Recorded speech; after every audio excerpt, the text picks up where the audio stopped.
चलो, partnership act आज हम लोगों को पढ़ना है, ठीक है।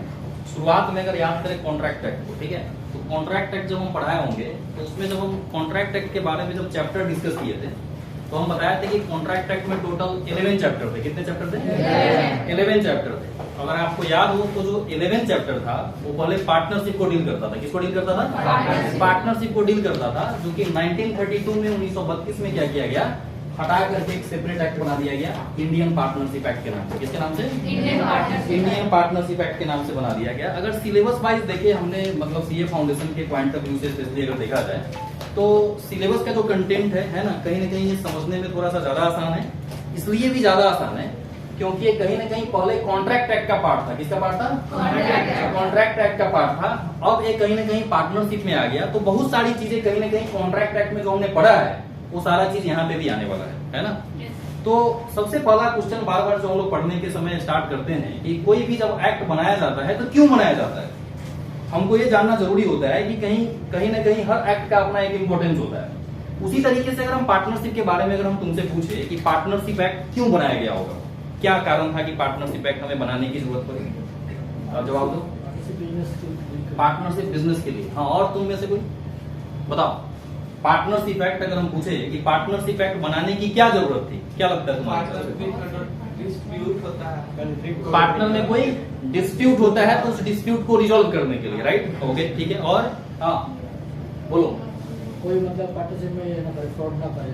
पार्टनर, हाँ तो वो बोला ना कि पार्टनरशिप में डिस्प्यूट होगा तो उसको रिजॉल्व करने के लिए बनाया गया। बताओ पीछे से कोई, हुआ है पार्टनरशिप एक्ट क्यों बनाया गया, बोलो।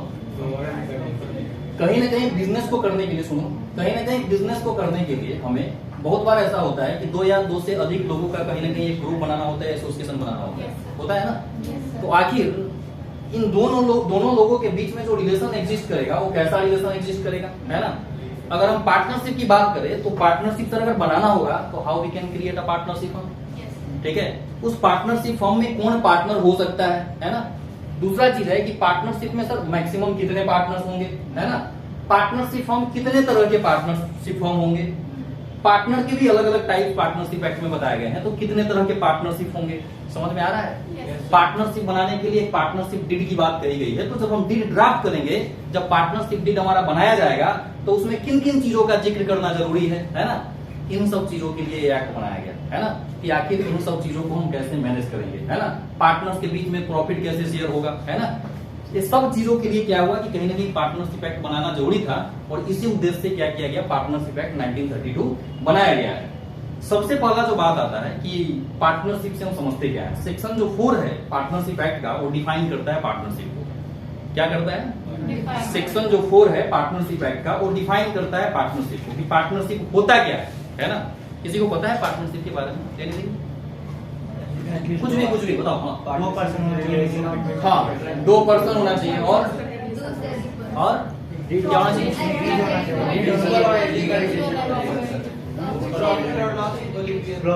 अच्छा, प्रॉफिट एंड लॉस शेयर करने वाला होना चाहिए, और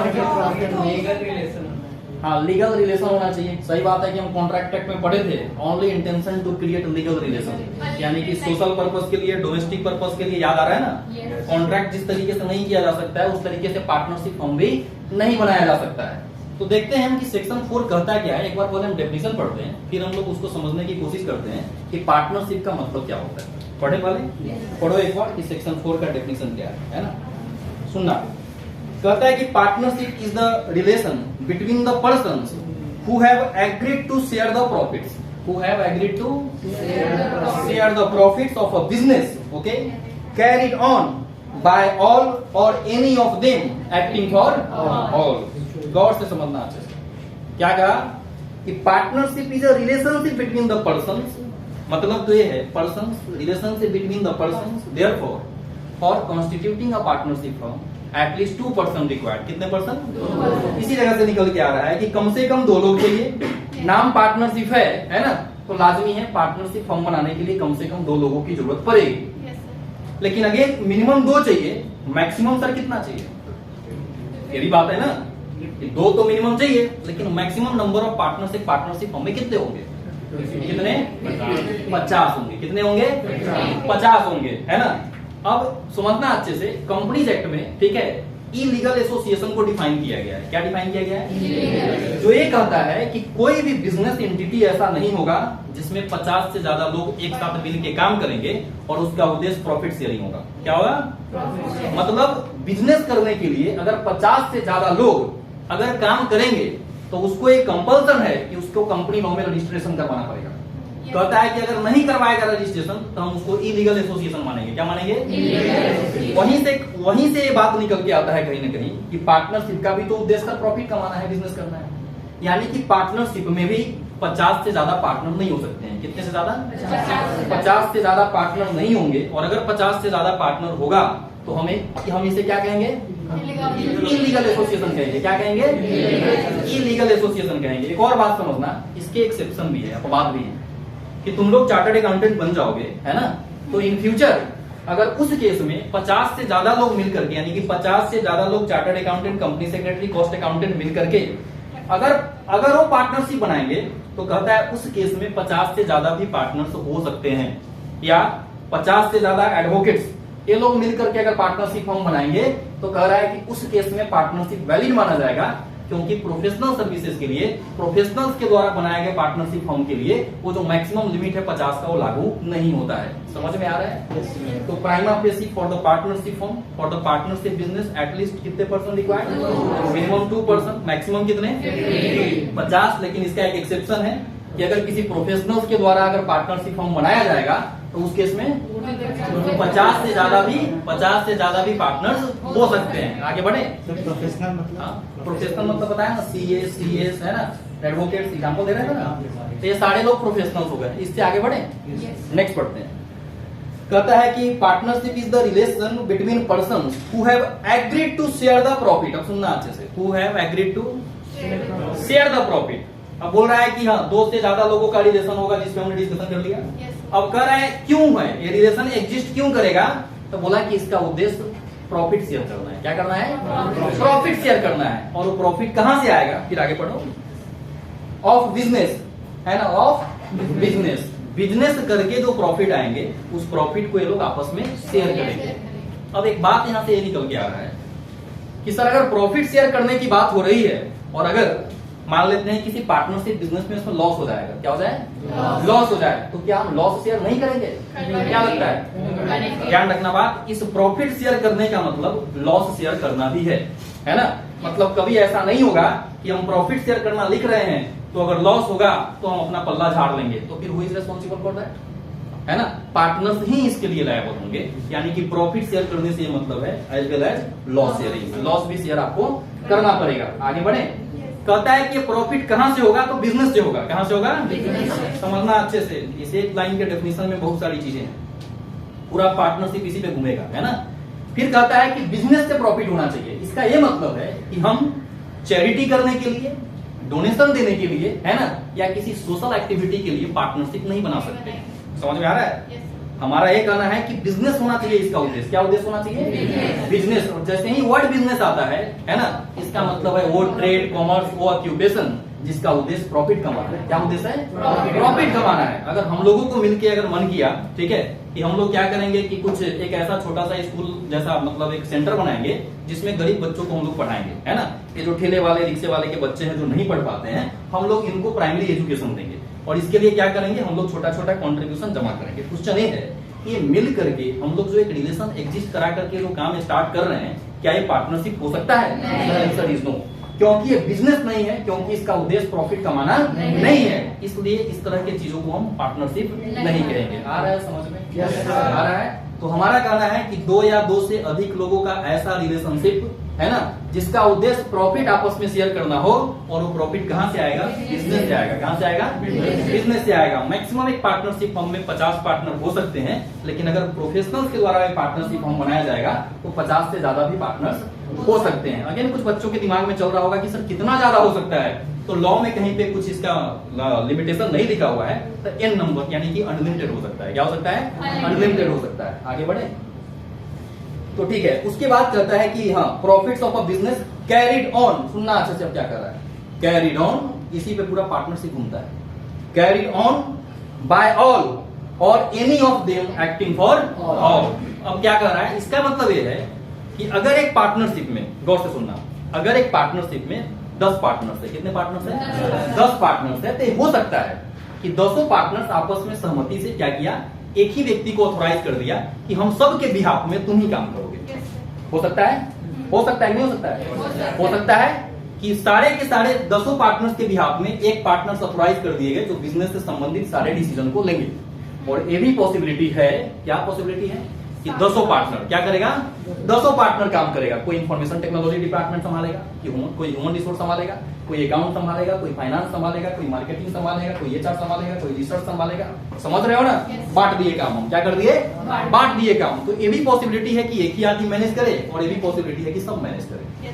समझ में आ रहा है? आगे बढ़े तो समझना अच्छे से। और इसी रिलेशन को कहा जाता है म्यूचुअल एजेंसी। क्या कहा जाता है? Mutual agency. थोड़ा बहुत एजेंसी के बारे में हमने सबको बताया है कि एजेंसी एक स्पेशल कॉन्ट्रैक्ट है जो कॉन्ट्रैक्ट एक्ट के चैप्टर 10 में था, जिसको स्पेशल कॉन्ट्रैक्ट कहा जाता है। याद आ रहा है? और एजेंसी किसके बीच में होता है? तो प्रिंसिपल और एजेंट के बीच में होता है। किसके बीच में होता है? प्रिंसिपल और एजेंट के बीच में होता है। जहां पे हम पढ़े थे कि कॉन्ट्रैक्ट कहता है कि करे कोई मरे कोई। याद आ रहा है? करे कोई मरे कोई। इसी वजह से हम पढ़े थे कि कॉन्ट्रैक्ट ऑफ एजेंसी के केस में इवन एक माइनर एजेंट हो सकता है, लेकिन कभी भी एक माइनर प्रिंसिपल नहीं हो सकता है। गौर से सुनते रहना। अब हम कह रहे हैं कि पार्टनरशिप में म्यूचुअल एजेंसी होता है। क्या होता है? Mutual agency. म्यूचुअल जो वर्ड है ना, वो प्लूरल वर्ड है। कैसा वर्ड है? प्लूरल वर्ड है। इसका मतलब ये है कि एक पार्टनरशिप में एक से ज्यादा एजेंसी एग्जिस्ट करता है, यानी कि एक से ज्यादा एजेंसी कॉन्ट्रैक्ट होता है। अगर हम बात करें कि अगर मान लो एक पार्टनरशिप फॉर्म बनाया गया जिसमें 3 पार्टनर है। कितने पार्टनर है? 3 पार्टनर है। XYZ। कितने पार्टनर है? XYZ, है ना? तो ये ध्यान रखे बात, X जो है ना, X जो है Y और Z के लिए क्या माना जाएगा? एजेंट माना जाएगा। क्या माना जाएगा? Y और Z के लिए एजेंट माना जाएगा। और खुद के लिए, खुद के लिए क्या माना जाएगा? एक खुद के लिए प्रिंसिपल माना जाएगा। अच्छा, फिर Y के लिए अगर हम बात करें, Y किसके लिए? X और Z के लिए क्या है?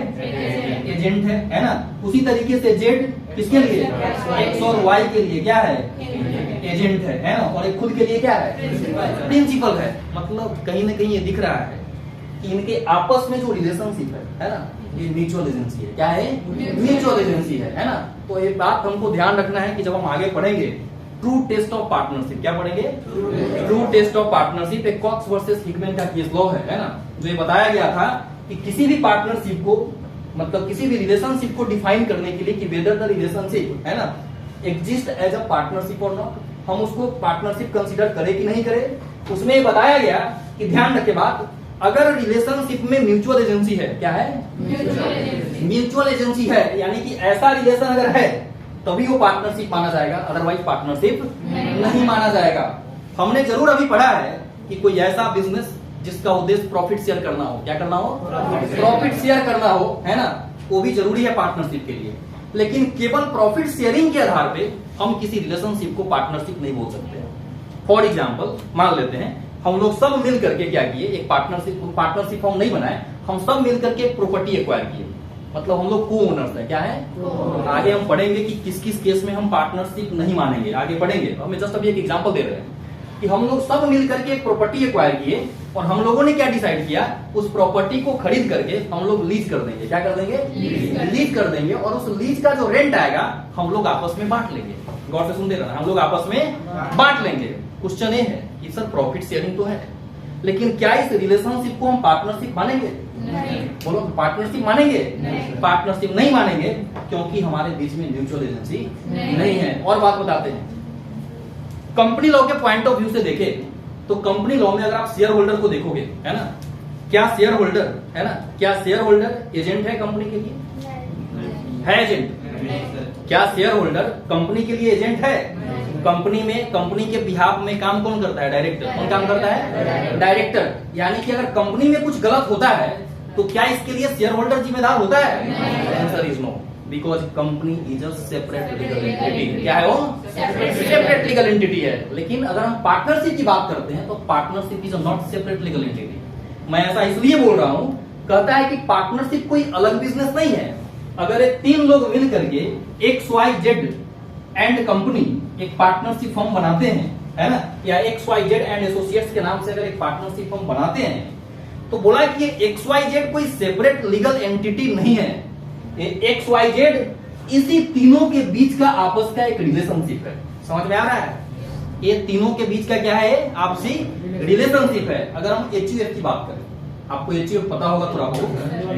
HUF में सुनना, HUF के बिजनेस के लिए केवल कर्ता जिम्मेदार होता है। कौन जिम्मेदार होता है? केवल कर्ता जिम्मेदार होता है, HUF के मेंबर्स जिम्मेदार नहीं होते हैं, है ना। उसी तरीके से हमने बोला कि कंपनी में जनरली जो भी कंडक्ट होते हैं उसके लिए जनरली जिम्मेदार कौन होता है? डायरेक्टर होता है। कौन होता है? यानी कि कंपनी के केस में अगर हम देखें, उसके शेयर होल्डर एजेंट नहीं होते, क्योंकि कंपनी एक सेपरेट लीगल एंटिटी होती है।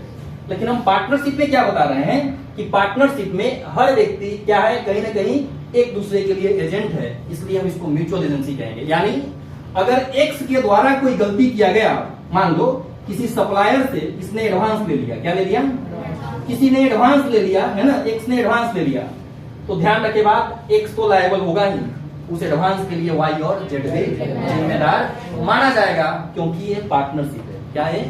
पार्टनरशिप है। समझ में आ रहा है? हाँ बोलो। कंपनी का डायरेक्टर वो एजेंट, कंपनी का डायरेक्टर हाँ एजेंट हो सकता है कि नहीं हो सकता है? कंपनी में कंपनी का डायरेक्टर एजेंट हो सकता है कि नहीं हो सकता है? एजेंट ही है। हाँ वो एजेंट ही है ना, वो क्या है? एजेंट ही है। अगर हम प्रमोटर की बात करें तो प्रमोटर का फिड्यूशियरी रिलेशन होता है। कंपनी एक्ट में क्या कहता है कि जो कंपनी के प्रमोटर है उनका रिलेशन फिड्यूशियरी होता है, that is trust and confidence. क्या होता है? Trust and confidence. लेकिन डायरेक्टर एज एन एजेंट काम करता है ना। लेकिन कंपनी में कंपनी के जो शेयर होल्डर है, मेंबर है, वो एजेंट नहीं है। क्या नहीं है? एजेंट नहीं है। हमको ज्यादा वेग नहीं होना है, हम पढ़ रहे हैं पार्टनरशिप। क्या पढ़ रहे हैं? दो या दो से अधिक लोगों का ऐसा संबंध जिसका उद्देश्य बिजनेस करना हो और उस बिजनेस करने के बाद जो प्रॉफिट हो उसको आपस में शेयर कर लेना हो। हमको इतना ही पे रखना है ना। और कह रहा है कि उस पार्टनरशिप में हो सकता है कि सबके बिहाफ में एक आदमी काम करे, और ये भी पॉसिबिलिटी है कि सब काम करे। क्या करे? सब काम करे। इससे आगे बढ़े? यहाँ तक किसी को कोई डाउट है? चलो हाँ, सर लीज वाले एग्जांपल में म्यूचुअल एजेंसी कैसे? क्या बोल रही है? सर लीज वाला जो एग्जांपल, कौन सा एग्जाम्पल? लीज वाला। लीज सर जो अभी एग्जांपल है वो है ना लीज का।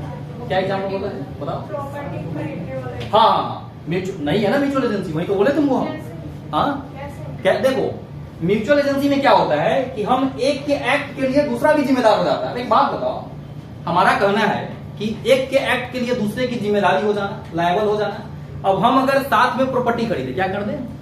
साथ में प्रॉपर्टी खरीदे, और हमारा उद्देश्य केवल क्या है? प्रॉफिट शेयर करना है। क्या करना है? प्रॉफिट शेयर करना है। मतलब यहाँ पे बिल्कुल नहीं है कि तुम्हारे एक्ट के लिए हम जिम्मेदार, हमारे एक्ट के लिए तुम जिम्मेदार। बिल्कुल जिम्मेदार। एक और बात बताते हैं, आगे पढ़ेंगे अपन।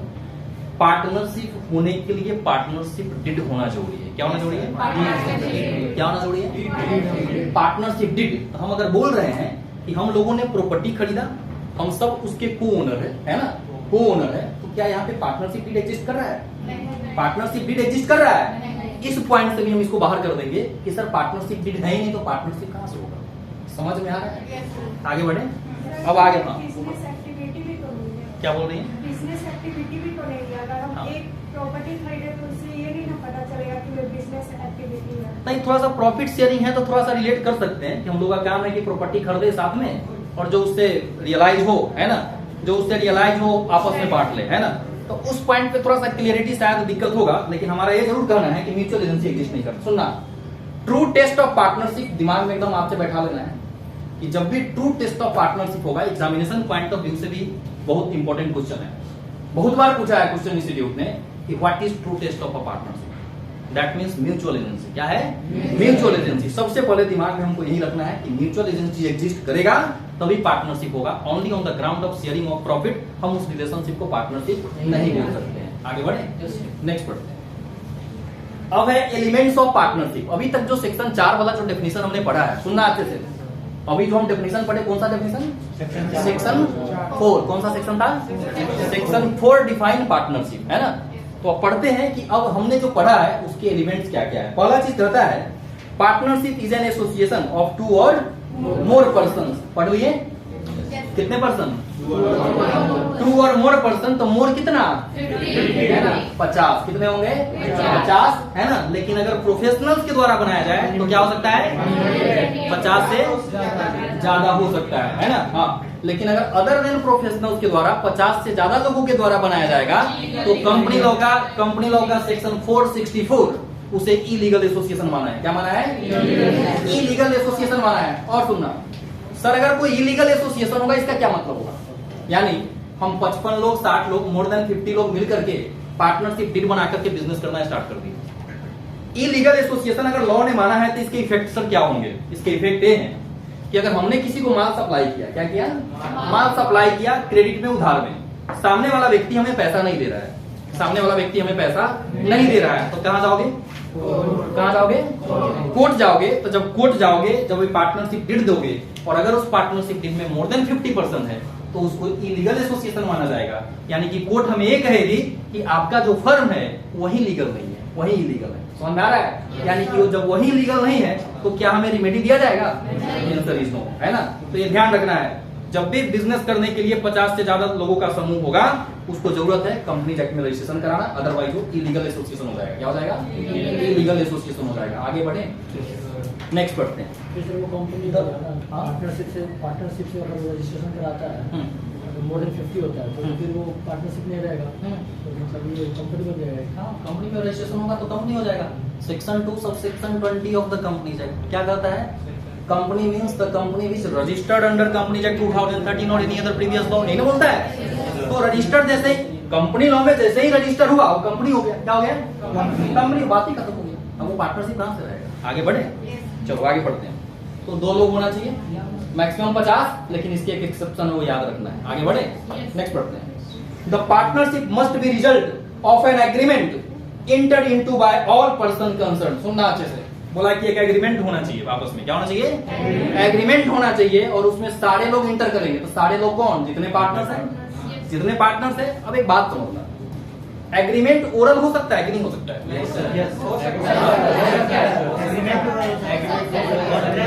हाँ, मतलब सिंपल जो क्वेश्चन पूछे बस उतना ही समझो। एग्रीमेंट ओरल हो सकता है कि नहीं हो सकता? हो सकता ना। तो क्या पार्टनरशिप कोई ऐसा मतलब इम्प्लाइड पार्टनरशिप हो सकता है? एक्सप्रेस तो एक्सप्रेस हो सकता है। तो एक्सप्रेस में भी 2 है। एक्सप्रेस कॉन्ट्रैक्ट क्या कहता है? ओरल और रिटन। ओरल और रिटन बोलता है ना। और इम्प्लाइड क्या कहता है? As per conduct of the party, as per conduct. सुनना अच्छे से, ऐसा कहा गया है पार्टनरशिप में कि भले कोई एग्रीमेंट नहीं हुआ है ना, लेकिन इनका आपसी कंडक्ट ऐसा दिखा रहा है कि ये पार्टनरशिप के रूप में काम कर रहे हैं। जैसे काम कर रहे हैं, पार्टनरशिप के रूप में काम कर रहे हैं। जैसे 5 लोगों का समूह पिछले 20 सालों से काम कर रहा है ना, और आपस का प्रॉफिट वो आपस में बांट रहे हैं, है ना। उनका जो बैंक अकाउंट है ना, या तो एक लोग ऑपरेट करते हैं या सब ऑपरेट करते हैं। यानी एक पार्टनरशिप की जो कैरेक्टरिस्टिक्स हमने अभी तक पढ़ा है वो सारा चीज है उसमें। तो क्या ऐसे केस में हम उसको पार्टनरशिप मानेंगे कि नहीं मानेंगे? बोलो, बदल गया आंसर, है ना। मानेंगे। आंसर क्या है? मानेंगे, है ना। लेकिन अभी कुछ पिक्चर बाकी है जो आगे डिस्कस करेंगे। आगे बढ़े, अभी बस इतना ही समझना है कि अगर कंडक्ट है तो इम्प्लाइड हो सकता है। आगे बढ़े, चलो आगे पढ़ते हैं। पार्टनरशिप, हाँ अभी क्या पढ़े कि एग्रीमेंट होना जरूरी है, उस एग्रीमेंट में सारे पार्टनर्स का शामिल होना जरूरी है। कैसे एग्रीमेंट करवाओगे? जबरदस्ती पकड़ पकड़ के लाओगे पार्टनर्स को? नहीं ना। फ्री कंसेंट होना चाहिए। क्या होना चाहिए? फ्री कंसेंट, यानी कि वॉलंटरी, अपने मर्जी से आए, है ना। चलिए नेक्स्ट पढ़ते हैं। Partnership is organised to carry on some business. पढ़े अभी कि पार्टनरशिप का उद्देश्य केवल बिजनेस करना होगा। क्या होगा? केवल बिजनेस करना होगा। इसका ये मतलब है कि किसी चैरिटी के लिए, डोनेशन के लिए, या किसी भी charitable activity like section 8 company होता है जिसका उद्देश्य प्रॉफिट कमाना नहीं होता है, ट्रस्ट, सोसाइटी, नाम सुने हो ना, इन सब चीजों का उद्देश्य प्रॉफिट कमाना नहीं होता। तो ध्यान रखे बात, हम कभी भी पार्टनरशिप बना करके वो काम नहीं कर सकते जिसका उद्देश्य प्रॉफिट कमाना नहीं होता है। पार्टनरशिप जब भी बनेगा उसका उद्देश्य केवल प्रॉफिट कमाना होगा। क्या होगा? यानी कि बिजनेस करना होगा। क्या करना होगा? बिजनेस करना होगा। Next, the agreement must be to okay share the profits of the business, है ना। और यहीं से निकल के आता है कि प्रॉफिट शेयर करने का ये भी मतलब है लॉस भी शेयर किया जाएगा। क्या किया जाएगा? लॉस भी शेयर किया जाएगा। लेकिन इसका भी एक एक्सेप्शन है। क्या एक्सेप्शन है कि अगर किसी पार्टनरशिप में माइनर पार्टनर है, कौन पार्टनर है? माइनर पार्टनर है, तो क्या वो लॉस शेयर करेगा? हम लोग अच्छे से जानते हैं कॉन्ट्रैक्ट एक्ट कहता है कि minor is not competent to make the contract, और हम माइनर पे कभी भी लायबिलिटी इंपोज नहीं कर सकते हैं। तो सर भला माइनर अगर पार्टनरशिप में अगर बनेगा पार्टनर, तो क्या माइनर लॉस बियर करेगा? Answer is no. एक और क्वेश्चन है तुम लोगों से कि अगर हम एक पार्टनरशिप फॉर्म बनाना चाहते हैं 5 लोग मिलकर के, कितने लोग मिलकर के? ठीक है, उसमें से एक माइनर है, क्या है? एक माइनर है, बना सकते कि नहीं बना सकते? बना सकते हैं। ध्यान रखना, जब पार्टनरशिप फॉर्म बनाया जाएगा, है ना, उस समय उसमें माइनर कोई पार्टनर नहीं हो सकता, याद रखना। अभी जस्ट पढ़ाए थे कंपनी लॉ, कंपनी लॉ में भी पढ़ाए थे कि क्या at the time of incorporation of a company, गौर से सुनना, कि at the time of incorporation of a company क्या एक माइनर उसमें शेयर होल्डर हो सकता है? Answer is no. क्योंकि अगर मेमोरेंडम सब्सक्राइब करने के बाद माइनर अगर मना कर दे सब्सक्रिप्शन अमाउंट कंपनी को देने के लिए, तो कंपनी के पास कोई अधिकार नहीं है, कंपनी कोई एक्शन नहीं ले सकती है। समझ में आ रहा है ना? क्योंकि माइनर पे हम लायबिलिटी इंपोज नहीं कर सकते हैं। उसी तरीके से पार्टनरशिप बनाते समय उसमें कभी भी माइनर पार्टनर नहीं हो सकता है, याद रखना है चीज। बनाते समय माइनर पार्टनर नहीं हो सकता है, लेकिन पार्टनरशिप जब बन जाता है तो पार्टनरशिप के बेनिफिट के लिए, है ना, पार्टनरशिप के बेनिफिट के लिए माइनर को पार्टनर बनाया जा सकता है। लेकिन अगेन अगर मान लेते हैं कि 5 लोग मिलकर के पार्टनरशिप फॉर्म बनाए, कितने लोग मिलकर के? जनरली देखो माइनर का इंट्रोडक्शन जनरली होता कब है? जनरली कब होता है कि 5 लोग मिलकर के पार्टनरशिप फॉर्म बनाए, उसमें से एक का देहांत हो गया। क्या हो गया? एक का देहांत हो गया, ठीक है, चाहे बहुत प्रॉफिट कमा लिया, उसमें से एक पागल हो गया प्रॉफिट से, है ना। तो कहने का ये मतलब है, ऐसे केस में क्या होगा? देखा जाएगा कि उनके लीगल हायर कौन है। जो उनके लीगल हायर होंगे, है ना, अगर वो माइनर भी है तो हम वो व्यक्ति जो पागल हो गए या वो व्यक्ति जिनका देहांत हो गया, उनके जगह पे उनके माइनर चाइल्ड को भी हम पार्टनरशिप फॉर्म में पार्टनर बना सकते हैं, है ना। अब होगा क्या कि अभी तक जो बेनिफिट उसके पिता को मिल रहा था, अब वो बेनिफिट उसके बच्चे को मिलेगा। समझ में आ रहा है? लेकिन अगेन अगर कोई लायबिलिटी हुआ, अगर कोई लॉस हुआ, ये लॉस में हिस्सेदारी नहीं करेगा। बढ़े आगे, चलो। The business must be carried on by all or any of them acting for all, यही है म्यूचुअल रिलेशन। क्या है?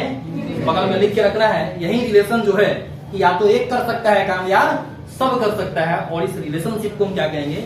म्यूचुअल एजेंसी कहेंगे। क्या कहेंगे? म्यूचुअल एजेंसी कहेंगे। चलो यहाँ तक समझ में आया? तो इसके बेसिक कुछ इसेंशियल है। एक और बात ध्यान रखना, बात है ना, एक बात इसमें इंपॉर्टेंट क्या ध्यान रखना है कि सुनना अच्छे से, कॉन्ट्रैक्ट एक्ट के जो इसेंशियल एलिमेंट्स थे, किसके एलिमेंट्स? कॉन्ट्रैक्ट एक्ट के जो भी इसेंशियल एलिमेंट्स थे, जैसे क्या क्या था? फ्री कंसेंट होना, पॉसिबिलिटीज ऑफ परफॉर्मेंस होना, पढ़े थे ना पीछे सब। तो ये सब तुमको ध्यान रखना है कि एक वैलिड कॉन्ट्रैक्ट होने के लिए, एक वैलिड कॉन्ट्रैक्ट होने के लिए जो जो होना जरूरी है, एक पार्टनरशिप होने के लिए भी वो सारी चीजें होना जरूरी है। जैसे कुछ लीगल फॉर्मेलिटीज था, स्टाम्पिंग, रजिस्ट्रेशन, रिटेल, याद आ रहा है? वो सब बात आपके दिमाग में रहना चाहिए, है ना, क्योंकि एक वैलिड, ये भी तो एक कॉन्ट्रैक्ट ही तो है कि नहीं है? एक कॉन्ट्रैक्ट है कि नहीं है? तो सब चीज भी हमको दिमाग में रखना है। आगे बढ़े, चलो। अब देखना अच्छे से, अब आगे है ट्रू टेस्ट ऑफ पार्टनरशिप, है ना, कि हम कैसे किसी रिलेशनशिप को मतलब इंश्योर करें कि ये पार्टनरशिप है कि नहीं है ना। आखिर हम लोगों ने अभी तक जितना डिस्कस किया है क्लियर हो गया है ना? अभी तक हुआ कि नहीं क्लियर? कि ट्रू टेस्ट के लिए म्यूचुअल एजेंसी होना चाहिए सर। क्या होना चाहिए? म्यूचुअल एजेंसी होना चाहिए। केवल प्रॉफिट शेयरिंग के ग्राउंड पे हम उस रिलेशनशिप को पार्टनरशिप नहीं बोलेंगे। बढ़े आगे, पढ़ो क्या कहता है। Mode of determining existence of partnership, ये सेक्शन 6 बोलता है। कौन सा सेक्शन है? मतलब हम कैसे डिटरमाइन करें कि आपस में जो पार्टनर्स का रिलेशन है वो पार्टनरशिप वाला रिलेशन है कि नहीं है। पहला पढ़ो, उसमें क्या कहता है। In determining whether a group of person is or is not a firm, okay, or whether a person is or not a partner in a firm, regard shall be had to the real relation between the parties as shown by all relevant facts taken together. पहला चीज क्या कहता है? There was an agreement between all person concerned. सबसे पहला काम क्या होना चाहिए? जब हम टेस्ट करने जाएंगे कि ये रिलेशनशिप पार्टनरशिप है कि नहीं है, तो सबसे पहले क्या देखोगे? एग्रीमेंट चेक करेंगे कि क्या आपके बीच में कोई एग्रीमेंट है, फर्स्ट चीज। दूसरा क्या करेंगे? पढ़ो। The agreement was to share okay, the profit of a business. इसमें भी एक चीज याद रखना है कि सर प्रॉफिट शेयरिंग कैसे होगा। या तो पार्टनरशिप डीड में मेंशन होता है कि प्रॉफिट शेयरिंग कैसे होगा, लिखा रहेगा किसको कितना परसेंट मिलेगा, लिखा रहेगा ना। या नहीं लिखा है तो इक्वली होगा। कैसे होगा? इक्वली होगा, है ना। पार्टनरशिप तुम लोग अकाउंट भी पढ़ा होगा, है ना। ये सब पढ़ने के बाद आपको और चीजें क्लियरिटी हो जाएगी, है ना, कि कैसे उसका लीगल एग्जिस्टेंस होता कैसे है। Next, the business was carried on by all or any of them acting for all. यही है म्यूचुअल एजेंसी, कि इस पार्टनरशिप में एक ही पार्टनर सबके भी हाथ में काम कर सकता है और सारे पार्टनर्स मिलकर के भी काम कर सकते हैं। और इसी रिलेशन को हम क्या कहेंगे? म्यूचुअल एजेंसी कहेंगे। अब सुनना अच्छे से, अभी जस्ट हम बता रहे थे कि इवन कंडक्ट को भी हम एग्रीमेंट मान सकते हैं, मान सकते हैं ना। लेकिन अब सुनना है कि पार्टनरशिप के लिए जो एग्रीमेंट होगा क्या करता है। यहाँ पे पढ़ो, partnership is created by agreement, okay, and not by status. इसका सर क्या मतलब है? जैसे अगर हम HUF की बात करें, किसकी बात करें? सुनो इधर सुनो, HUF की अगर हम बात करें, HUF में बोलता है कि अगर उस फैमिली में किसी बच्चे का जन्म हुआ तो बच्चे का जन्म हुआ वो बाय डिफॉल्ट उस HUF का मेंबर हो जाता है, बन जाता है ना। जन्म हुआ यानी उसको मेंबरशिप कैसे मिल रहा है? By status. कैसे मिल रहा है? By status. जन्म हुआ वो क्या हो गया? HUF का मेंबर बन गया। लेकिन पार्टनरशिप में क्या ऐसा होगा? कहा कि ना, बोला कि पार्टनरशिप में पार्टनर वही व्यक्ति होगा जिसका नाम उसके एग्रीमेंट में होगा। किसमें होगा? एग्रीमेंट में होगा। यानी कि पार्टनरशिप में पार्टनर बनने के लिए स्टेटस रिक्वायर्ड नहीं है, एग्रीमेंट में आपका नाम होना एज ए पार्टनर जरूरी होगा। आगे बढ़े, आगे बढ़े, चलो। कहता है कि partnership is created by agreement and not by status, okay. The relation of partnership arises from contract and not from status, and in particular the members of HUF, okay, carrying on a family business as such, और क्या लिख रहा है यहाँ पे? One में से Buddhist husband and wife carrying on a business, okay, as such are not partners in the such business। समझ आ रहा है? या बुद्धिस्ट के द्वारा किया जाए बिजनेस, या HUF के द्वारा जो HUF के रूप में जो बिजनेस किया जाता है उसमें किया। वहां पे क्या बोल रहा है? बाय बर्थ स्टेटस मिलता है। क्या मिलता है? बाय बर्थ स्टेटस मिलता है। लेकिन यहाँ पे ऐसा कभी नहीं होगा। इवन हम पार्टनरशिप डील में लिख दिए कि जो हम पार्टनर्स हैं, हमारे बच्चे बाय डिफॉल्ट इसके पार्टनर मान लिए जाएंगे। डील में ऐसा लिख दिए। क्या ऐसा हो सकता है? हो सकता है, हो सकता है, नहीं हो सकता है? ऐसा नहीं हो सकता है। अगर आप ऐसा लिख भी दोगे तो वाइड हो जाएगा। क्या हो जाएगा? वाइड हो जाएगा कि पार्टनर्स के बच्चे बाय डिफॉल्ट पार्टनर्स बन जाएंगे। नहीं, जब तक पार्टनरशिप एग्रीमेंट में नहीं आएगा नाम उसका, तब तक वो पार्टनर नहीं माना जाएगा। बोलो सर, पेरेंट और गार्डियन। पेरेंट्स और गार्डियन, गार्जियन। क्या पेरेंट्स और गार्जियन जैसे पार्टनरशिप उसका क्या होता है? सो बताओ। सर गार्डियन अगर बोलेगा कि ये पार्टनरशिप बन सकता है तो क्या बोल रहे हो? माइनर अगर पार्टनरशिप बन सकता है और गार्डियन के हम क्या बोले?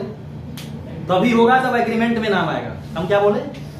उसका नाम, जैसे मान लो गार्जियन को उस पार्टनरशिप के साथ कंटिन्यू नहीं करना है, ठीक है, उनकी डेथ हो जाए, वो पागल हो जाए, या वॉलंटरी छोड़ना चाहते हैं, उनका ये कहना है कि हमारा बेनिफिट मेरे बच्चे को दे दीजिए। आप किसको दे दीजिए? उनके कहने से केवल नहीं हो जाएगा। क्या करना पड़ेगा?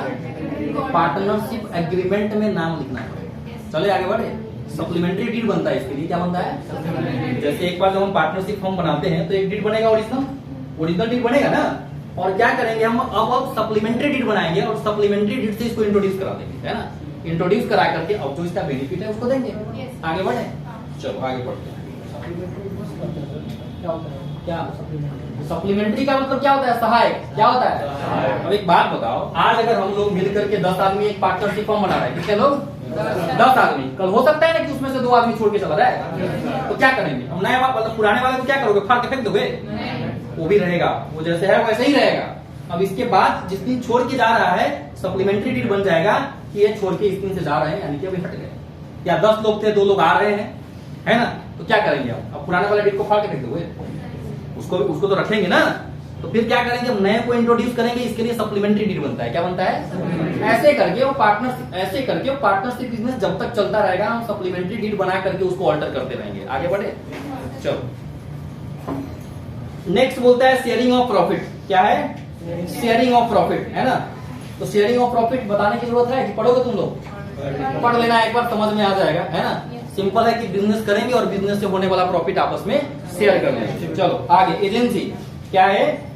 एजेंसी, एजेंसी का मतलब है वही जो म्यूचुअल एजेंसी बता रहे थे ना, कॉन्ट्रैक्ट ऑफ एजेंसी के बारे में भी तुम सबको बताया है ना कॉन्ट्रैक्ट एक्ट में, कि एजेंसी एक ऐसा कॉन्ट्रैक्ट है जो प्रिंसिपल और एजेंट के बीच में होता है। किसके बीच में? प्रिंसिपल और एजेंट के बीच में, है ना। कंसीडरेशन के एक्सेप्शन में पढ़े थे हम कि contract of agency without consideration भी हो सकता है, याद आ रहा है? पढ़े थे ना कि एजेंट कंसीडरेशन चार्ज कर भी सकता है, नहीं भी कर सकता है, लेकिन दोनों केस में कॉन्ट्रैक्ट वैलिड होगा। क्या होगा? दोनों केस में कॉन्ट्रैक्ट वैलिड माने जाएंगे। ये हम पढ़े हैं कॉन्ट्रैक्ट एक्ट में, है ना, जब कंसीडरेशन के एक्सेप्शन हमने पढ़ा है ना। यहाँ पे क्या कर रहा है कि पार्टनरशिप में क्या है कि एक म्यूचुअल एजेंसी होती है। मैं म्यूचुअल एजेंसी अगेन इसलिए बोल रहा हूं क्योंकि यहाँ पे एक से ज्यादा एजेंसी एग्जिस्ट करता है। लाजमी है हर पार्टनरशिप के लिए कम से कम 2 पार्टनर्स चाहिए, तो कम से कम 2 एजेंसी तो क्रिएट होगा ही, है ना। और क्योंकि 2 एजेंसी है, एक से ज्यादा जैसे ही एजेंसी हुआ, आपसी एजेंसी हुआ बीच में पार्टनर्स के बीच में, इसलिए हम इसको म्यूचुअल एजेंसी कहेंगे। क्या कहेंगे? और यही वो पॉइंट है जो पार्टनरशिप का ट्रू टेस्ट है। क्या है? ट्रू टेस्ट है। जब तक म्यूचुअल एजेंसी नहीं, तब तक हम उस रिलेशनशिप को पार्टनरशिप नहीं मानेंगे। आगे बढ़े। और इस म्यूचुअल एजेंसी से ये मतलब है कि अगर हम गलती करेंगे तो उसका खामियाजा सारे पार्टनर्स को भुगतना पड़ेगा। पड़ता है ना? पड़ता है कि नहीं पड़ता है? मान लो हम अगर पार्टनरशिप बिजनेस कर रहे हैं, प्रॉफिट भी होगा तो सब में बटेगा और नुकसान भी होगा तो सब में, है ना। पार्टनरशिप में क्या पढ़े अपन? अनलिमिटेड लायबिलिटी होती है। क्या होती है? मतलब अगर पार्टनरशिप फर्म अगर आउटस्टैंडिंग अगर अपने क्रेडिटर का पैसा नहीं चुका पाया, तो ऐसे केस में जो पार्टनर्स है उन्हें अपनी पर्सनल प्रॉपर्टी बेच करके लायबिलिटी चुकानी पड़ती है। ये पता है ना सबको? अनलिमिटेड लायबिलिटी होती है। क्या होती है? अनलिमिटेड लायबिलिटी होती है। तो क्या है कि इसी को हम क्या कहेंगे? म्यूचुअल एजेंसी कहेंगे। आगे बढ़े। जो रिलेशन है, आगे बढ़ते हैं और क्या क्या करता है इसमें। ठीक है, एक इसमें केस दिया हुआ है, पढ़ना अच्छे से। इसमें क्या हुआ था? In the Shanti Rajan Das Gupta versus क्या है? दासचरण मुर्जामुल, है ना। Following factors weight upon the supreme court to the reach the conclusion that there is no partnership between the party. सुनना अच्छे से। इस केस में सुप्रीम कोर्ट ने डिसाइड किया, बताया कि ऐसे केस में पार्टनरशिप नहीं माना जाएगा। क्या नहीं माना जाएगा? बात देखो, कॉक्स वर्सेस हिकमैन। सुनो, कॉक्स वर्सेस हिकमैन, वो है ट्रू टेस्ट ऑफ पार्टनरशिप। अगले दिन के लिए होमवर्क है, सब पढ़ के आएगा कि कॉक्स वर्सेस हिकमैन में क्या हुआ था उस केस में, है ना। अब सुनो, इस केस में सुप्रीम कोर्ट ने, ऑनरेबल सुप्रीम कोर्ट ने क्या कहा कि कहां पार्टनरशिप एग्जिस्ट नहीं करेगा। यानी वहां पे हम देखेंगे कि प्रॉफिट शेयरिंग होगा। क्या होगा? प्रॉफिट शेयरिंग होगा, लेकिन पार्टनरशिप नहीं माना जाएगा। पढ़ो क्या है पहला। Parties have not retained any record of terms and conditions of partnership. सुनो अच्छे से क्या कर रहा है। मतलब अगर पार्टनरशिप का कोई टर्म्स एंड कंडीशन ही नहीं है, इसका इनडायरेक्टली मतलब क्या है? पार्टनरशिप डीड नहीं है। डीड में ही ना टर्म्स एंड कंडीशंस लिखा होगा कि बिजनेस कैसे करेंगे, हमारा ऑफिस कहाँ पे होगा, नाम कहाँ पे होगा, यही सब तो लिखा रहेगा। तो हमारा कहना है कि अगर टर्म्स एंड कंडीशंस अगर मैच नहीं हो रहे हैं, तो ध्यान रखे बात, उस रिलेशनशिप को पार्टनरशिप नहीं माना जाएगा। आगे बढ़े। नेक्स्ट, एक और बात है, रिलेशनशिप का मैच न करने से एक और बात यहां से निकल के आता है कि हमें क्लियर नहीं हो पा रहे हैं कि म्यूचुअल एजेंसी एग्जिस्ट कर रहा है कि नहीं कर रहा है। जब तक ये साबित नहीं होगा, तब तक हम उसको पार्टनरशिप नहीं मानेंगे। आगे बढ़े। दूसरा पॉइंट देखो क्या करते हैं। Partnership business has maintain no accounts of its own, okay, which would be open to inspection by both parties. अब सुनना अच्छे से। अब अगर हम पार्टनरशिप बिजनेस अगर करेंगे, तो लाजमी है हर पार्टनर्स को अधिकार है कि समय समय पे बुक्स ऑफ अकाउंट वगैरह जाकर के इंस्पेक्शन करेंगे कि नहीं करेंगे। तो बोल रहा है कि अगर किसी बिजनेस में ऐसा नहीं हो रहा है ना, यानी कि एक पार्टिकुलर इंटरवल पे सारे पार्टनर्स लोग जाकर के बुक्स ऑफ अकाउंट वगैरह इंस्पेक्ट नहीं कर रहे हैं, तो कहा उस रिलेशनशिप को भी हम पार्टनरशिप नहीं मानेंगे। आगे बढ़े। Next, no account of the partnership was open with any bank. जब भी पार्टनरशिप होता है तो लाजमी है, तुमको भी पता है कि बिजनेस करने के लिए करंट अकाउंट ओपन करना पड़ता है। क्या करना पड़ता है? करंट अकाउंट ओपन करना होता है। और अभी जस्ट पढ़ रहे हैं कि हो सकता है कि उस अकाउंट को कोई एक आदमी जो ऑथराइज किया जाए पार्टनर्स के द्वारा, वो अगर उसको चलाए, है ना, या सब का सब उसको ऑपरेट कर सकता है। तो कह रहा है कि ये भी जो मतलब सुनना एसेंशियल है कहीं ना कहीं, कि पार्टनरशिप कहीं ना कहीं होने के लिए एक बैंक अकाउंट भी उस पार्टनरशिप फर्म के नाम से होना जरूरी है। अगर बैंक अकाउंट नहीं है, अगर बैंक अकाउंट ऑपरेट नहीं किए जा रहे हैं, बैंक अकाउंट के थ्रू माध्यम से बिजनेस नहीं किए जा रहे हैं, तो हम उसको पार्टनरशिप नहीं मानेंगे, है ना। और क्या है? No written intimation was, okay, conveyed to the deputy director of the procurement with respect to the newly created partnership. Generally क्या होता है कि जब हम पार्टनरशिप बनाते हैं, जब इसका रजिस्ट्रेशन कराने जाते हैं, है ना, तो अब इसके लिए रजिस्ट्रार ऑफ फर्म होता है। कौन होता है? रजिस्ट्रार ऑफ फर्म होता है। हालांकि पार्टनरशिप हमें ये ऑप्शन देता है कि पार्टनरशिप हम अनरजिस्टर्ड भी रख सकते हैं और रजिस्ट्रेशन, मतलब रजिस्ट्रेशन कराना पार्टनरशिप में मैंडेटरी नहीं होता है ना। वो अलग बात है कि अगर रजिस्ट्रेशन नहीं करवाओगे तो इसके लिए कुछ डिसएडवांटेज है। डिसएडवांटेज ये है कि आप कोई लीगल एक्शन नहीं ले सकते हैं, है ना, तो बहुत बड़ा डिसएडवांटेज है। मतलब अगर लीगल एक्शन नहीं ले सकते हैं तो सोचो ये कितना बड़ा डिसएडवांटेज है कि हमसे कोई सामान लेके गया, हम पैसा मांगने गए तो कह रहा है नहीं देंगे, तुम तो अनरजिस्टर्ड हो, क्या कर लोगे? समझो तो बिजनेस ही बर्बाद हो जाएगा ना। तो कह रहा है कि unregistered firm is not entitled to get any remedy from the honourable court. इसलिए हमेशा ध्यान रखना है कि पार्टनरशिप हम जब भी बनाएंगे हम उसका रजिस्ट्रेशन करवाएंगे। क्या करवाएंगे? रजिस्ट्रेशन करवाएंगे। रजिस्ट्रेशन कहाँ पे होता है? Registrar of firm. तो उस समय जो ये डिपार्टमेंट थी, चूंकि हम 1932 की बात कर रहे हैं, कब की बात कर रहे हैं? 1932 की बात कर रहे हैं। उस समय रजिस्ट्रार ऑफ फर्म नहीं थे। तो कौन थे? ये प्रोक्यूरमेंट विद न्यूली, मतलब ये डिप्यूटी डायरेक्टर थे पार्टनरशिप के रिलेटेड, है ना, पार्टनरशिप से रिलेटेड, जहां पे जाके रजिस्ट्रेशन कराना होता था। तो अगर वहां पे भी कोई रजिस्ट्रेशन का रिकॉर्ड नहीं मिल रहा है तो हम उस रिलेशनशिप को पार्टनरशिप नहीं मानेंगे। समझ में आ रहा है? इस केस में क्या बताया गया कि पार्टनरशिप हम समझे कि रिलेशन पार्टनरशिप है कि नहीं है। पहला चीज इन्होंने बोला कि कोई टर्म्स एंड कंडीशन यानी कि पार्टनरशिप डीड का आता पता नहीं है। दूसरा, बैंक में अकाउंट भी नहीं है। और तीसरा क्या बोला कि इंस्पेक्शन, अकाउंट का इंस्पेक्शन समय पे नहीं किया गया किसी के द्वारा। और नेक्स्ट क्या बता रहा है कि न तो इसका रजिस्ट्रेशन करवाया गया। तो बोला अगर ऐसा नहीं करवाया गया, ऐसा नहीं किया गया तो हम इसको पार्टनरशिप नहीं मानेंगे। आगे बढ़े।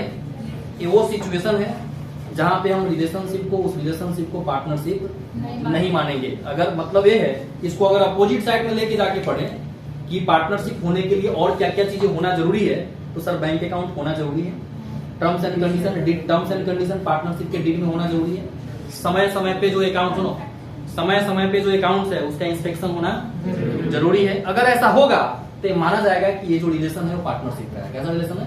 पार्टनरशिप का है। यहाँ तक क्लियर है? बताओ, यहाँ तक क्लियर है?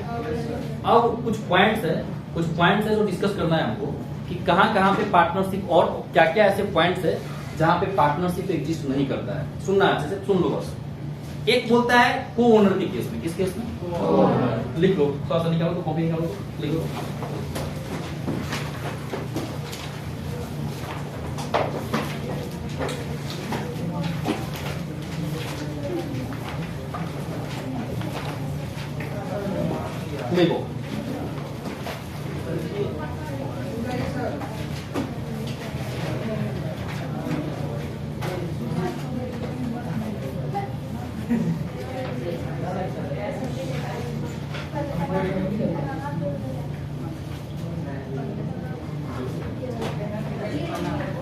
देखो, लिखो, हाँ बात लिखो।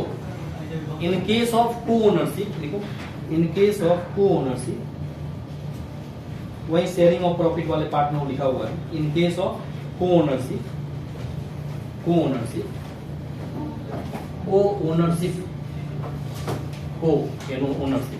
इन केस ऑफ को ownership, if the profit of the property, if the profit arising from property लिखना, if the profit arising from property, if the profit arising from property distributed, if the profit arising from property distributed amongst the co-owners, distributed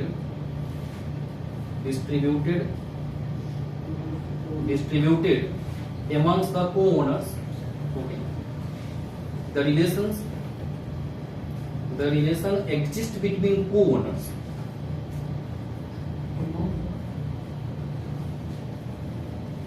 amongst co-owners, the relations, क्या लिखा है? The relation existing co-owners. हाँ, the relation exists between co-owners shall not be amount to partnership. Shall not be amount to partnership. Shall not be amount to partnership. मतलब अगर हम मिल करके एक साथ अगर कोई प्रॉपर्टी खरीदते हैं, और एक एग्जांपल बताते हैं, हम लोग मिल करके 10 कार खरीदे, क्या किए? 10 कार, 10 कार के मालिक हम सब लोग हैं, वो ओनर है।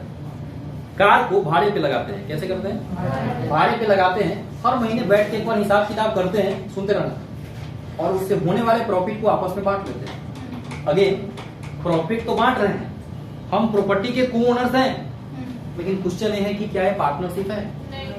अब इतना चीज जो पढ़े हम, क्या पढ़े? पार्टनरशिप के लिए एग्रीमेंट जरूरी। क्या जरूरी है?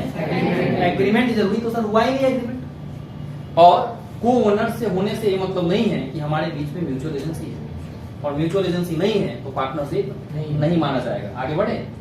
दूसरा केस है, लिखो दूसरा, और क्या क्या होगा? By a lender of money, by a lender of money, by a lender, यही हुआ था कॉक्स वर्सेस स्टीफन केस, पढ़ोगे ना, यही आएगा।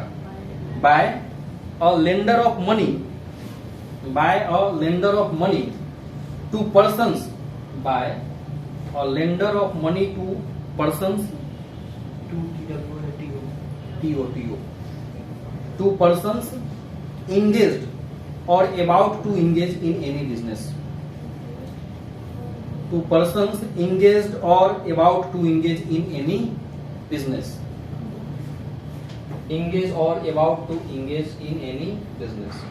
ये सुनना ये है क्या? इस एग्जांपल को थोड़ा सा हम लोग डिस्कशन करते हैं कि क्या कर रहा है।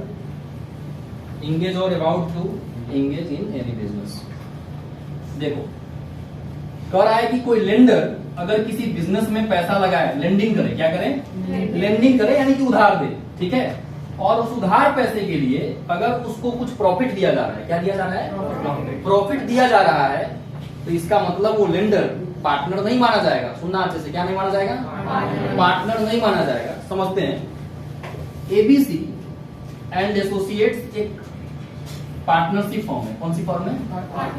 एबीसी एंड एसोसिएट्स एक पार्टनरशिप फॉर्म है। सुनना अच्छे से इधर। इसमें रमन नाम का कोई व्यक्ति है, ठीक है, जिसने इस पार्टनरशिप फॉर्म को 5 लाख रुपए उधार में दिया है। कितने लाख रुपए? 5 लाख। तो क्या यहाँ पे रमन लेंडर है कि नहीं है? लेंडर है। और ये जो फर्म है ये क्या है? बोरोवर है। क्या है? बोरोवर है। ये जो पैसा रमन के द्वारा फर्म को दिया गया है, ये पैसा इस ग्राउंड पे दिया गया है कि आपका जो प्रॉफिट होगा ना, ठीक है, अभी आप 3 पार्टनर है, अब हम भी आपको लोन दे रहे हैं, तो टोटल प्रॉफिट आपका जो भी होगा, है ना, टोटल जो प्रॉफिट होगा अब आप 4 भागों में बांट लेना। कितने भागों में? 3 मान लेते हैं कि इसमें पार्टनर थे ऑलरेडी, हम लेंडिंग कर रहे हैं, लेंडिंग इसी ग्राउंड पे कर रहे हैं, इस कंडीशन पे कर रहे हैं कि अब एक हिस्सा यानी कि 25% प्रॉफिट हमें भी चाहिए। क्वेश्चन अगेन ये है कि क्या अगर इस कंडीशन पे लेंडिंग किया जाए रमन के द्वारा, तो क्या रमन एबीसी एंड एसोसिएट्स में पार्टनर माना जाएगा कि नहीं माना जाएगा? क्या होगा? क्यों नहीं माना जाएगा? हाँ, सबसे पहला बात कि सर इस डीड में इसका नाम है ना। लोन जब हम देते हैं किसी को तो लोन एग्रीमेंट होता है। क्या होता है? लोन एग्रीमेंट होता है। और अभी तक हमने सेक्शन 4 के अकॉर्डिंग ये पढ़ा कि पार्टनरशिप होने के लिए पार्टनरशिप एग्रीमेंट में उसका नाम एज ए पार्टनर होना जरूरी है। तो क्योंकि इसमें ऐसा नहीं है, इसलिए हम किसी लेंडर को किसी पार्टनरशिप फर्म का केवल इस ग्राउंड पे क्यों प्रॉफिट शेयर कर रहा है, हम उसको पार्टनर नहीं मानेंगे। आगे बढ़े। ये आया समझ में? ये आया समझ में? लॉस के लिए लेवल होगा। क्या हुआ? हम बोलो, हम लोन भी दे, आपका लॉस भी शेयर करें, इससे अच्छा लेंडर कहाँ मिलेगा? है ना? नहीं सोचो जरा, हम तुमसे अगर हम पैसा मांगे, है ना, लोन दो, है ना, प्रॉफिट होगा तो शेयर करेंगे, और नुकसान होगा ना उसमें भी शेयर करना है ना। तुम तो बड़ा अच्छे से हमको दे दो सर। यहाँ पे जो लेंडर है तो प्रॉफिट इसको मिलेगा सर। हाँ? अभी तक हम उर्दू में बोल रहे थे। मेंबर नहीं हो सकता है, प्रॉफिट मिलेगा। वही ना बोल रहे हैं कि इक्वली बांट रहा है प्रॉफिट इसमें। हाँ, समझ में आया कि नहीं आया? लेंडर को अगर प्रॉफिट का हिस्सा दिया जाए, इसका मतलब वो पार्टनर नहीं होगा। तब तक नहीं होगा जब तक कि पार्टनरशिप डिटेल्स का नाम एज ए पार्टनर नहीं हो। आगे बढ़े। इंटरेस्ट मिलेगा। हाँ, इंटरेस्ट अगर मान लो इसमें है कि नहीं भाई आपको प्रॉफिट ही मिलेगा, है ना, तो ये है ना कि तुमको डबल फल चाहिए, है ना, लालची ज्यादा हो तुम, है ना। अब सोच सुन रहा है ना, इसको प्रॉफिट हो चाहिए, इंटरेस्ट हो चाहिए, है ना। तो इतना बेवकूफ तो एक फर्म वाले नहीं है। अरे भाई बेनिफिट तो एक ही ना देगा। अब ये कॉमन बातें कर रहे हैं, लॉ में नहीं लिखा हुआ। अगर इसका लोन एग्रीमेंट भी इस कंडीशन पे है कि हमको इतना % इंटरेस्ट भी चाहिए और आपके प्रॉफिट का भी इतना हिस्सा चाहिए, तो देना पड़ेगा। तो डिपेंड करता, ये सब सर्कमस्टेंशियल क्वेश्चन है। कैसा क्वेश्चन है? डिपेंड करता है कि उस समय क्या स्थिति होगी। हम आगे बढ़े, चले आगे चले। तो लिख लो, उसमें लाइन लिखो, तो चल लाइन लिखो। If a lender lend some money, लिखो, हाँ उसको डिफाइन करो। इफ अ लेंडर, तुम ही ना कहते हो लिखवाते नहीं है सर, इसीलिए लिखवाते हैं। If a lender lend some money to a partnership firm, उधर कल्पना सो रही है तो उसका भी ध्यान रखना पड़ेगा ना, लिखवाएंगे तो बात नहीं रहेगी। If a lender lend money, लिखो, if a lender lend money to partnership firm, चुपचाप रहो, हम बोल रहे हैं 4 बार। If a lender lend money to partnership firm on the ground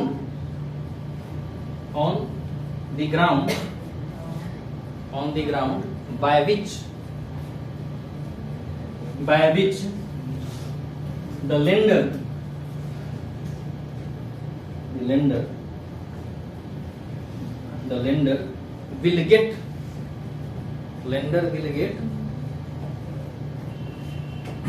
will get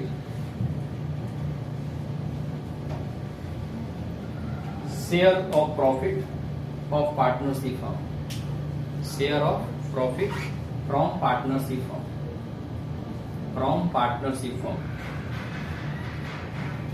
share of profit from partnership firm. Again ठीक है, partnership firm तो कॉमा को देख के लिखो। Again the relation of borrower and lender, the relation of borrower and lender shall not be considered as partnership, shall not be considered as partnership। हाँ, तुम्हारा नींद खुला? हाँ सर कंटिन्यू लेक्चर। हाँ, चले आगे बढ़े। अभी कुछ नहीं पढ़ रहे बाबू, है ना? सीए बनना है ना? सपने बहुत बड़े हैं, है ना? सर हमसे तो 12 बजे तक क्लास है। हाँ, क्या हुआ राधिका में क्लास है 12 बजे से। आज? कोई 12 नहीं पता है ना? सीधा यहाँ से निकल के सीधा कूदना है, सीधे राधिका पे चलना है। आगे बढ़े, भूख लगा। चलो थोड़ा सा पढ़ लेते हैं, 2 मिनट। चलो हाँ नहीं, हाँ सुन लो मेरी बात, ये हो गया। नेक्स्ट एक पॉइंट लिखो, बाय अ सर्वेंट, और लिखो बाय, नेक्स्ट पॉइंट तीसरा, कि कब कब रिलेशन को हम पार्टनरशिप नहीं मानेंगे। देखो, बाय अ सर्वेंट और agent as remuneration, by a servant और एजेंट, बाय अ सर्वेंट और एजेंट एज रेमुनरेशन,